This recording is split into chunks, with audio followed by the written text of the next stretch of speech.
Welcome to Chillin' 101. We hope this video helps. You'll begin by confirming prerequisites so the install goes smoothly. First, enable virtualization in BIOS or UEFI. This allows WSL2 or virtual machines to run. Once done, make a Windows restore point and back up essential files to an external drive. Then download the Ubuntu ISO or prepare to use the Microsoft Store for WSL2. If you choose dual boot instead, create a bootable USB with at least 8 GB free.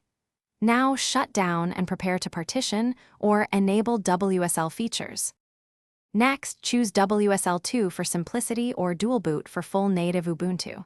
If WSL2, enable the Windows features, Virtual Machine Platform and Windows Subsystem for Linux, then install Ubuntu from the store and set your username. If dual boot, shrink the Windows partition with disk management, boot the USB, choose Install alongside Windows, and create ext4 partitions. After install, update the system with sudo apt update and sudo apt upgrade y. Make sure to install common tools and configure time and locale so both systems stay consistent. To finish, integrate both systems for daily work.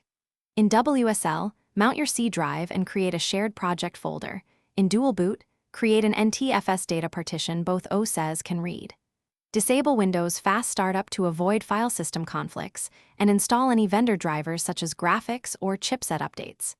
If you encounter boot problems, first try Windows recovery options or disable Secure Boot. If Ubuntu won't boot, use a live USB to reinstall or repair grub. As a last resort, restore the Windows point you created earlier. Thanks for watching. Consider subscribing if we helped you.